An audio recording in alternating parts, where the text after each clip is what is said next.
Hello and welcome to Alte Herren. My name is Rob Runacres and I'm in Turin with the TauHEMAchia event, which is just kicking off now on the Friday afternoon. We've got several workshops going on here and we have tournaments throughout the weekend. We have got single rapier, sword and buckler, long sword, all sorts of things that are going along. So I'll be reporting from the event throughout the weekend. Hope to see you there. Here we are at TauHEMAchia 2016 in Turin.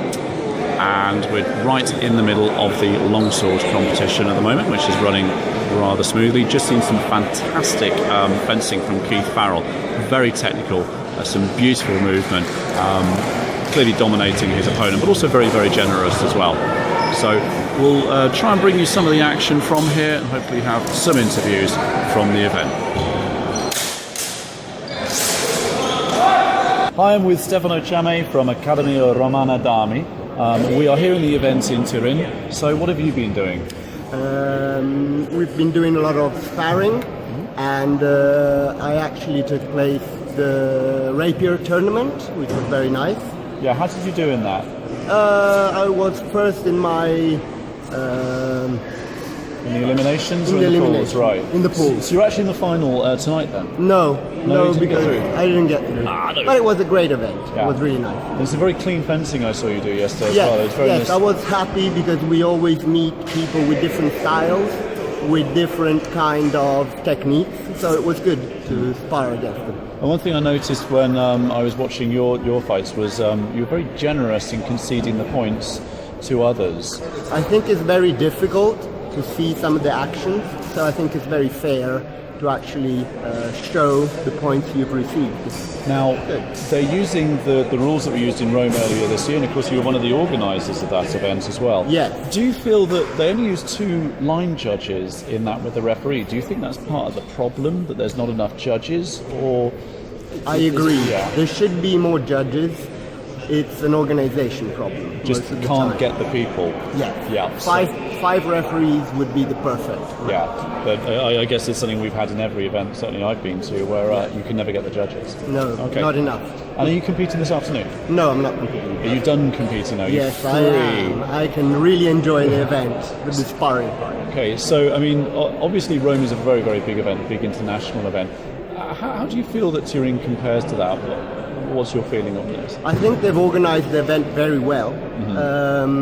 I think they are growing properly. Yeah. I wish there were more people.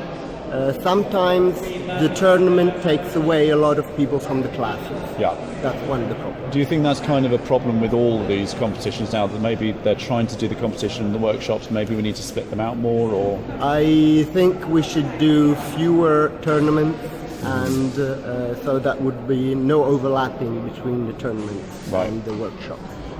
That's an interesting point. I mean, certainly something I've discussed is, with the number of people, are tournaments starting to detract, cause problems with HEMA? There's there's ongoing discussion about what's more important, the art of the tournament and blah, blah, blah. What do you think on that? We should find the right balance. That would be the perfect solution. That's very diplomatic of you. Very diplomatic. We don't have enough time. That's the problem. We should do very long events, but then it's very difficult to organise everything. Okay, Stefano, thank you very much for your time. Thank you very much. Okay, so we are now at the pools for the side sword competition here in Turin.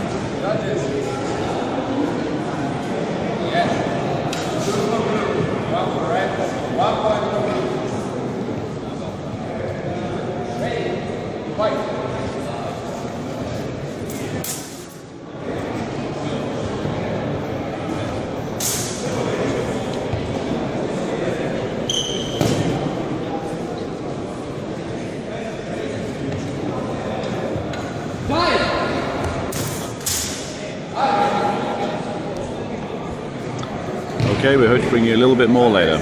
Hi, so as you know, we're at TauHEMAchia 2016, and I'm with Keith Farrell, who I keep on meaning to interview, and I've bumped into him repeatedly throughout the year, and we failed to do it. So thanks very much for pleasure.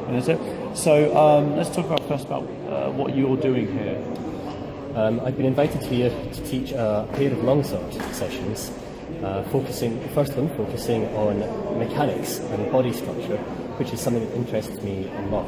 And the second lesson was to be an advanced lesson, to challenge the participants and to make them think about things a little bit more. So another one of the things that interests me is the concept of style in HEMA. I gave a presentation about it at the Brain event a few years back, and you can find that video on YouTube. But I tried to give people a hands-on experience to get them thinking about style and how they were doing things and why they were doing things. And other than that, I like hitting people with swords. Pretty good. Just seen some sparring. We're going to put some of that on. Certainly some very nice stuff. Just coming back to your advanced class, what we were talking about last night was there's often a problem with a lot of people who may be embarrassed to see themselves as beginners or something like that, inserting themselves into so-called advanced classes, and it ends up being a beginner's workshop again. Did you actually manage to have the advanced workshop today? I did have the advanced workshop. There were a few beginners who came into the session and they asked if it would be all right. As far as I was concerned, people were welcome to have a go at it, but that the ideas I was presenting might have been quite complicated and people might struggle a little bit. But if they were prepared to take that chance, I was quite happy to have them in the session. We had a few beginners who gave it a go, and they were doing quite well. And I hope they have something to go home and think about as well. Okay, excellent. Now, let's just touch on the tournament yesterday, yes. And really your part in it, how your part fared in it. We had a discussion last night about being known as a technical fencer, and yes. in some ways suffering because that you're unable to sort of project that into the competition environment sometimes, or rather you only have a limited advance in it. Would you like to talk about that? Yes. I use tournaments very much as a training tool, just like drilling, sparring, solo practice, cutting, whatever. It's all just tools in the toolbox, and competitions are a good tool. And I use them to test what I'm doing, to make sure it works under pressure. I don't like tournaments, I hate tournaments, I'm not a competitive person, and that's why I do them, to make sure that I can discipline myself to do what needs to be done. It's not a fun thing for me to do, but I find it very helpful. And because I spend so much time thinking about body structure and mechanics, the correct way to do things according to the sources as I read them, I try to showcase what I'm doing and what I'm teaching when I'm competing at an event. It makes me particularly happy if afterwards people come up to me and say, I recognise that from your lesson, or we spoke about this thing earlier. And sometimes I do find that emphasis, that focus on technicality and showcasing what it is that I've been teaching means that I make the wrong choices in competition, and I try to do the right thing but do it at the wrong time or in the wrong situation because I'm trying too hard maybe to showcase certain aspects of my practice. If I were to be better at competitions, I should probably care less about showcasing what it is I'm teaching. I don't like that though. That leaves a slightly dirty taste in my mouth, I must say. But it's a difficult situation, isn't it? Because yes. When you're recognised for being an extremely able teacher, there's that pressure on one to go out there and demonstrate what we perceive, what we interpret as the best demonstration of it. And so you're not, I suggest, chasing the points, which in most competitions is effectively what you need to do yes. if you wish to ascend. Well, I think if I teach something at an event and I can then showcase exactly the same thing and win a competition with that set of body mechanics or with that interpretation, or I think that's a very good evidence that what I was teaching has some value to it. If I can do well in a competition and still show what I'm teaching, I think that's still useful evidence that there's some value in what I'm teaching. I just need to become a better fencer. I think we can all say that. All right, just very last thing we need to do is obviously you're here with Fallen Rook, showing all your books and so on. Do you want to just give the website to Fallen Rook? Because it's probably one of the biggest publishers of historical translations. And yes, Mike Edelson, we do have it. Do you want to just give the web page for a start, just so Certainly. you know? This very classy bookmark has the website www.fallenrookpublishing.co.uk. Okay, Keith Farrell, thank you very much. Cheers. Pleasure. Hi, so I'm with Ilkka Hartikainen. Hi Ilkka, how are you? Hello, I'm good. Thank you. You're probably terrified as to what questions I'm going to ask. Not anymore. This is not the first time we're doing this, so I'm used to it. Okay, we're not going to talk about shaved cats, but we may touch on wooden rabbits later. Splendid. Excellent. Okay, so tell me about your time here. It's been good. Yeah. Yesterday was a lot of fighting, and in the tournaments I did longsword and side sword. And also on Friday there was workshops, and today the same thing. It's the big workshop day. It's been a good event. Okay, so what workshops have you been teaching? I taught a workshop on the side sword of the Accademia Romana, and today there's going to be 2 more. There's going to be a workshop collaboration with Fabrizio Filagrana, comparing the Bolognese style and the Filipino Habanero Cali style. And also there's going to be a workshop aimed for the instructors on how to create lesson plans. Okay, excellent. Looking forward to that one. Tournament. I know we talked to Keith Farrell earlier about how it's not his favourite thing. I think it's pretty well known it's not my favourite thing. Come on, tell us about it. Yeah, well, it's not my favorite thing either. Everybody probably knows that, but I quite enjoy the tournaments here. I took part in the longsword, first time for me in an open longsword tournament, so that was good. And also side sword, and the level was pretty good in the side sword tournament, so happy to see that. Well, I repped you in the pools, and I thought you were brilliant. And I came to see you afterwards, and you were not happy at all about it. I'd be quite interested to hear what was actually going on, why that, because it wasn't actually really a problem with performance. I think it was more to do with your perception of the performance. Yeah, well, going to the tournament, I try to see it as a training opportunity. So I have a plan that I want to execute. There are certain actions that I want to do. I basically have a device in mind. And if things don't really work exactly the same way that I've planned, then I need to start reacting. And if it goes to that, then okay, maybe I win, but it doesn't feel the same as if I had actually accomplished what I set out to do in each bout. Okay. Oh, you were fighting quite aggressively yesterday, which isn't necessarily how you like to fight. Why were you trying to go down that route? Oh, it was a decision. I decided that I'll try to be aggressive because I think I lost my previous longsword fight because of being too passive. So I decided I'm not going to do that mistake in side sword. So I decided to go in very aggressively. Okay. Ilkka Hartikainen, thank you very much for your time. Thank you. We have prototype here. We finished it this morning in our hotel room. So as is our custom. Let's make it dramatic. So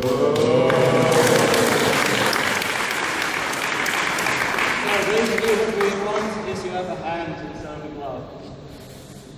You move without any strain, all the joints. Thumb as well can go. We can show you around later on. You want to hit first? Yeah, let's see if it works. Yes? Alright. What? Did you hit already? There we go.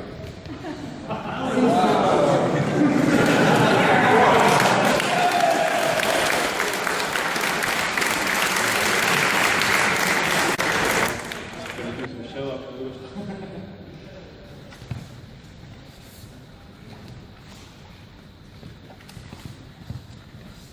And even half sorting, everything is possible.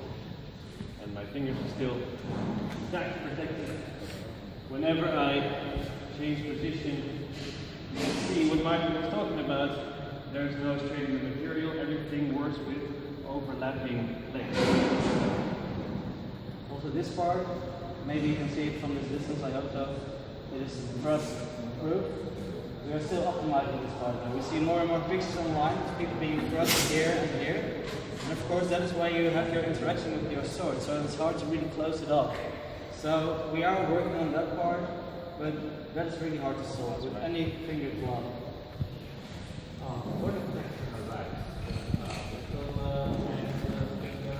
Yeah, we are now also working on the wrist. We have some systems for that. Yeah. I believe, to be honest, that a lot of the immobility causes in the wrist. And it also has to do with the fencing jacket. If you put a fencing jacket on, you cannot really do this because your arm moves within the jacket. If you then walk a glove around it, it really immobilizes this movement. So we are trying to deal with that and see how we can interfere with the jacket to go over or under or one of the different. I don't know, I've never thought of this. I look like an idiot.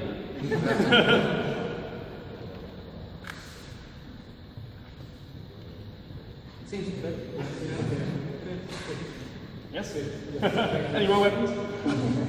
Hi, I'm with the great Roberto Gotti, who's got a fantastic collection here of antique fencing masks. So, Roberto, would you be able to talk us through the collection that you have here, please? This is a part of our collection, and something more is in our museum. But I bring here example of different attitude to fencing in the past. This is maybe the oldest mask that we have found, and is very similar in the anthropomorphic design to the one that is in a very old engravings of the end of the 18th century, and we suppose this is something between the beginning of the 19th century and end of the 18th century. But also this is a very old mask, again from the end of the 18th century, and is when we start to find masks used in a massive way. This is a beautiful history. These two masks, this couple of masks, we suppose they are from the 1835, 1840, and they're very old saber masks. We found them together with gloves and weapons that they were used by a master to teach. This is the history of the Redaelli mask, the oldest one that we found. This is the first model of Redaelli mask. This is a second model of Redaelli mask, and it should be a third model of Redaelli mask. But I love also the baton mask. We have a fantastic engravings of President Roosevelt training stick fighting in the White House. This is American mask. This is exactly the mask from the treatise of famous master, Russian master that print his treatise in Paris. The name is something like Silverbrook or something like that. And this is the mask that he presents in his treatise. These are funny masks. I love this extra, this from extraterrestrial, I don't know. It seems something from UFAO mask. And then we go to the saber mask. It's funny what we see here. This is is antique, but like new mask. And we always inquire to ask why. We ask to ask why there is this quiver, this leather on. But then we have the answer. This is a used mask, and this was to protect not only the mask, but also the filo of the blade. Right. If you do often training, of course, this will damage also the sword, but this will prevent and protect both the mask and the sword. This is a funny mask. This seems the history of IMA. Yeah. Everybody of us own one of these masks in his club. It's the mask that normally go to the last arrived student because it was used by all the students. And I would like to conclude this small trip with the masks from the German Mensur. And you see how the masks they were repaired, used, many cuts. And this is the German practice of Mensur.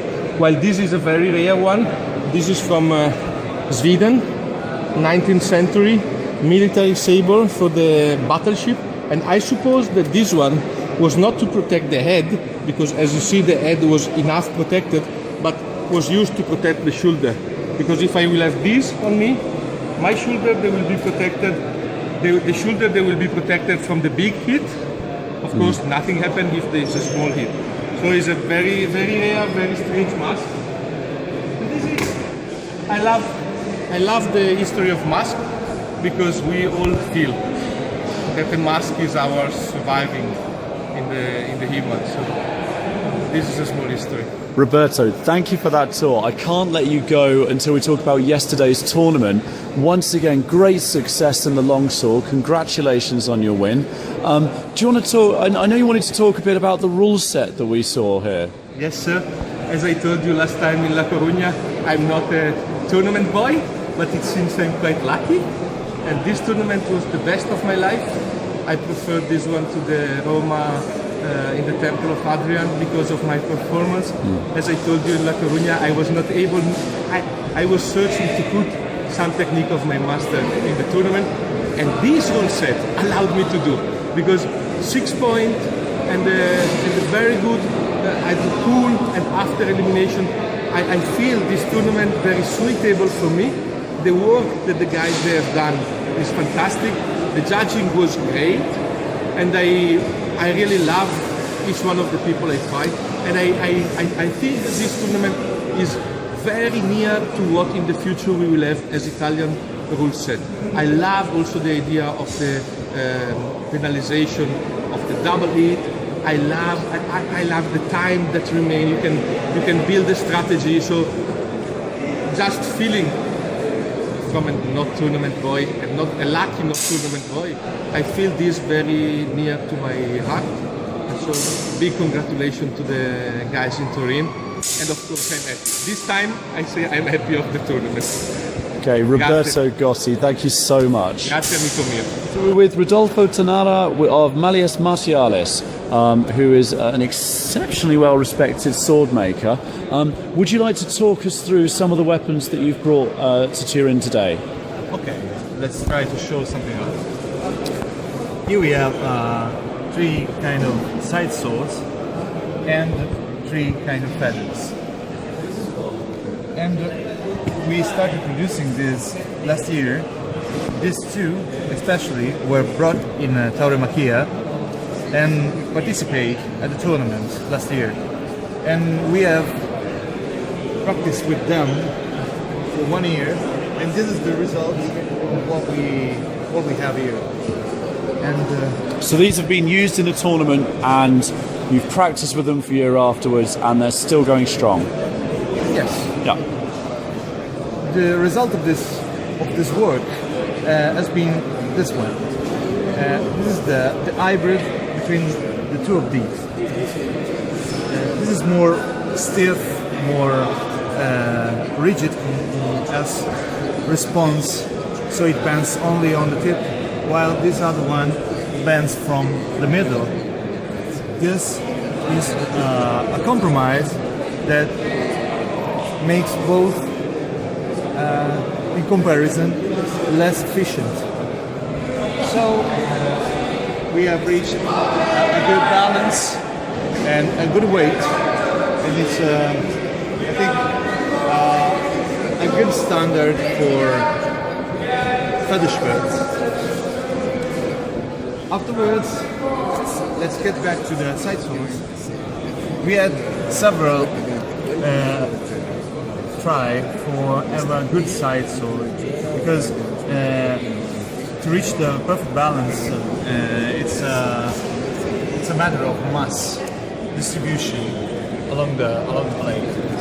So if we tried first with a plain blade, looking like a feather blade, but with a different tapering, a distal tapering, slightly different. And we obtained something that at the beginning was quite satisfying, but still unbalanced on the middle and to the tip. So we went forward this era, we tried to design something that was quite different. We started with a more thicker blade and was like 6 millimeters thick. Like this was 3 millimeters and a half, and then have a real massive reduction of the mass during the tapering of the blade. And we have done it making more narrower and thinner, but still thicker than this. And then the dynamic in results from this distal tapering has been more useful to us and to the fencers that seem to like them, at least. And I personally would like to thank Jacopo Vendi of Sala d'Armi Accademia Romana that asked us for this sword and make us work with us for the idea of the accomplishment this kind of tool. And last but not least, we have made something that is more similar to in a shape to a side sword, and not a sporting tool, but more weapon looking. And this is quite massive blade because it's larger than the others and thicker than the others, and has a different response in the hand. Obviously, it weighs 200 grams more than this one. Just on some practical considerations then, the swords that we see here, they don't have a screw-on pommel, they're joined directly onto the tang, but you do make actually screw-on ones. We had a conversation earlier, of course, about how you have a point of weakness with a screw, but I just want to make it clear to anyone watching who may have noticed that these are pinned here, that this is just for these models. It's not that you don't do screw pommels. Yes. Okay. Are you able to give us an idea of cost for these weapons and also turnaround time? Of course. The cost of these objects varies in a range of 100 euros, depending on the shape of the guard. More the work on the guard, the more the cost. Sure. So we're starting from these two little arches here, and it's around 230. Euros, this is, of course. Euros, yeah. that it is. I'm sorry. And then we can have this one, these two arches, and this for 250, as well as no guard here, but the bridge, forward bridge, always for 250 euros. This one that has both the forward bridge and the arm here is 270, and the complete one like this is 300. And what about the feathers? What sort of price range are we talking there? The feathers are 220. Okay, excellent. And what's the turnaround time? How long do these things make after you first made an order? Actually, we have a queue time of 6 months. 6 months. Brilliant. Okay, Rodolfo, thank you very much for sharing your time with us. I thank you, Rob, and see you. Cheers. Hi, I'm with Jamie Steele of the 1595 Club, of the Milan branch of the 1595 Club. Yeah. So we're going to talk about the event and what you've been doing here in just a few seconds. But do you want to tell us a bit about the 1595 Club in Milan? Because over the last few years we've seen the 1595 Club, which is a Brighton-based organisation, really starting to spread to a number of areas in Europe.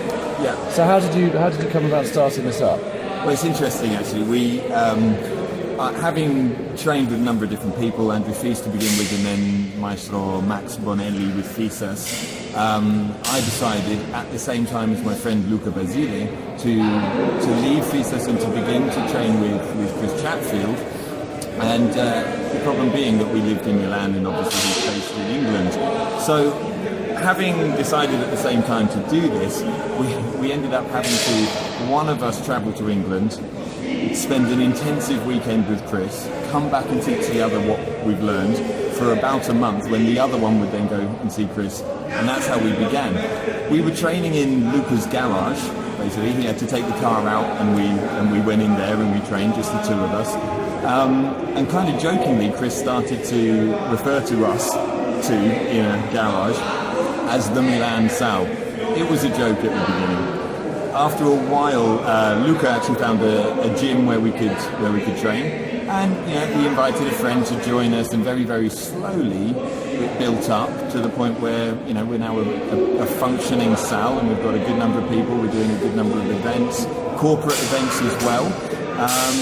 Well, let's roll back a little bit. Uh-huh. You've trained with several different individuals, several different masters, all great fencers. Why did you look to the 1595? What was it that appealed there that drew you, I'm not going to say away from the other areas, but taking on a new form? Yeah. Really, it's Chris Chatfield's approach, or his interpretation of Saviola, and the very fact that we're studying one martial form and applying it to different weapons, adapting the system ever so slightly to cater for the idiosyncrasies and the characteristics of the weapon. So it's one martial form that you apply to different weapons, rather than the approaches that I had trained with previously, which was that you learnt one form for the rapier, one form for the side sword, one form for the two-hand sword, which is historically accurate, and it's definitely one approach. I was drawn to this new approach, this different approach, and I could also see in Chris's students, people like Gray Morris and George Livermore, that it was incredibly effective and that they were very versatile and adaptable fencers. And to be quite clear, we're not talking about fencing purely in a weapon form, we're talking in the whole defence area of unarmed combat, basically. You've been teaching pugilism to a degree as well. Now, so this is very much a derived form that Chris has developed, though in many areas I know people's hackles may rise when they hear that, but Chris does a very pure form of Saviolo, and then he does a developed form as well that is perhaps applied to, cane and, as you say, unarmed stuff. Yeah, so Saviola basically says the rapier is the best weapon to learn the military art, and this is the starting point. And so Chris he wanted to test that statement. Is it really the best way to learn a martial art, or this martial art? In short, the answer is kind of yes, really. So from learning the rapier, I call it a rapier because that's what Saviola called it. Okay? In modern parlance, we call it a side sword. So from learning the side sword, we essentially ask the question, so what happens when you put that down? What happens when you pick up a stick instead? What happens when you put that down and you're unarmed? Are the principles the same? Are the concepts the same? Is the body mechanic the same? Well, yes, absolutely, with some minor adjustments to cater for the idiosyncrasies and characteristics. Well, that's what I wanted to ask, because you say your finding is the same as on. Are you actually seeking to prove a truth that you hold dear, or are you really testing a hypothesis and seeing whether it is flawed? Great question. I would say that we're testing a hypothesis. Right. Not because we're looking really for the truth or the or the whether it's false. It's with an open mind that we go into it. We're not going into it thinking, and I think this is true, or going into it thinking, and I want to prove it wrong. It's really open-mindedly saying, what can we discover from this experiment?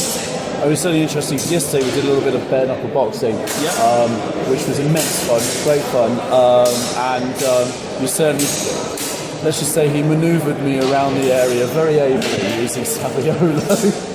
Okay, so let's talk about the event in Turin. This is, Is this your first big event that you're teaching at? Yeah, first event that I've been invited to in my own right as a teacher, yeah, so I'm very, very happy. Very, very happy at the reception that I've had and the number of students who have wanted to come and train with me. There must have been, 30 or 40 people in your class this morning? It was a big class, and without an assistant, it was tricky to get around everybody, but I feel like I did everybody a service. Well, I think it's certainly a big tribute to you, or certainly the 1595, because let's face it, 30 or 40 people on a Sunday morning after a very late dinner. First lesson in the morning. Yeah, it was fantastic. And so that actually worked well for you? Did you get the reception you wanted from the students? Certainly. I think it actually really helped because I had my unarmed boxing lesson yesterday in the afternoon, and I saw a lot of the same faces come back this morning. Yeah. So it's very nice that people were interested enough that they wanted to see, okay, great, so we've seen it in an unarmed style, so what happens when you pick up a sword? So, the same inquisitive mindedness that we have, they actually had as well, so it's very nice that we impart that on to others. And just to be clear again, were you linking the two workshops together to say, this is a continuation of the form of your interpretation of Saviolo? Absolutely, because so much of the footwork, we call it footwork, but of course it's leg work, and actually is it leg work? No, it's body work. The body mechanic, all of the steps and the shifts and the little adjustments translate whether you have a weapon, whether you're unarmed, whatever your weapon is. So absolutely there were lots of links, and people were kind of having eureka moments and going, oh, this is like what we did. Exactly, you've got it. Brilliant. Yeah. I watched your part of your workshop, and it was certainly delivered excellently. Thank you. Do you think this is something you're going to try and develop more and really try and get out to events more? I know you're teaching, it's very difficult for you to do this. Is this a path you want to pursue, or are you happy to do something that's, let's face it, down the road from where you are? Yeah, I would love to be at more events. It's a great honour to be invited, certainly. I would love to teach at more events. Obviously, the ones in Italy are the ones where I feel like I'll begin. Yeah. I do feel that there's the Milan SAL, and of course we also have our SAL in Belluno, indeed, which is run by Luca Basile. And between the pair of us, we're kind of covering different parts of northern Italy, which is great. And I hope that people, now that we're kind of making a larger name for ourselves and putting ourselves out there a bit more, I really hope that people are going to see what we do, and they're going to invite us to more events. Excuse me. Sorry. In fact, we have an event which I've been telling a lot of people about in January, on the 14th and 15th of January in Belluno. And it's part of a bigger thing, which is actually, it's the swords of the Dolomites, basically. Okay. And there are going to be people talking about the history of mining for the raw materials to make the swords, and the swords that were produced in the area. Chris Chatfield's coming over to give a workshop. There's going to be a wrestling workshop as well. And lots of people have shown a great amount of interest in that this weekend, which has been great. Does that have a website, or do you, in fact, does the Milan SAL have a website or anywhere to? The 1595 Club has its own website, which is the1595.com. Mm-hmm. The Milan SAL has a Facebook page, the Belluno SAL has a Facebook page, and so does the English SAL. I say SALs, the English department, if you like. So we have our separate Facebook pages in order to kind of promote our own events that are happening in Milan, in Belluno, so like this. There will be a lot of publicity coming out, because we actually we're being, if you like, sponsored by the region of Veneto. Fantastic. It's an official event for the region, so there's going to be a lot of publicity coming out for that. Yeah, I think just one thing I'd really like to emphasise is, and Chris probably won't thank me for this, is Chris is overly modest. He's probably one of the most... I get very enthusiastic, as you guys know, about a lot of things, but Chris is probably really at the top end of being a martial artist, and he's overly modest. So please check out the 1595 website and check out some of the videos. And if you get a chance to see Jamie or any of these guys doing stuff, seriously do it. One last question for you. We've seen that you've got 1595 in Ireland. Yes. Obviously there's 2 SALs now in the UK. Yeah. You've got a couple in northern Italy. Yeah. Is the 1595, I'm not suggesting they're intentionally doing it through a world takeover, but are you looking to expand anywhere else? Do you think there's opportunity? Because the interest is certainly there, isn't it? Certainly. More and more people are interested in, I think it's the approach where there's one system applied to different weapons. I think that appeals to a lot of people. There's a lot of interest at the moment in Padova, and the lovely thing about that is that Vincenzo Saviola was from Padova, so it'd be lovely to kind of, to bring it back home for sure. So that's one possible avenue. The other thing that's very, very exciting is Roberto Gotti's new Sala d'Armi, which is a purpose-built place, Sala, for the facilities are incredible, and we're very, very lucky that he has invited Chris to come and give monthly workshops, 5-hour workshops, a whole day of 1595. That's the first weekend of every month in Brescia. So we've done it with, again, across northern Italy, we're beginning to cover the bases, which is great. At the moment, there are no plans to go south. We don't have that facility at the moment. But I think also if you push these kinds of things, there's the danger that it can collapse. If you spread yourself too thinly, too quickly, what we want to do is establish ourselves very strongly and make sure we can't just send people out there to open sales if they're well, I guess you're not actually trying to do it. It's not a marketing thing. It's not a trade thing to expand. No. It's simply interest that's going out there and it's sharing the martial form. Really. Absolutely, and it's a response to public demand. If I can say that. Yeah. So thank you very much, James. A pleasure. Brilliant insight, and good luck. I really, really hope to see you at more of these events because I think the quality that you bring is outstanding. Thank you very much. Thank you. Cheers.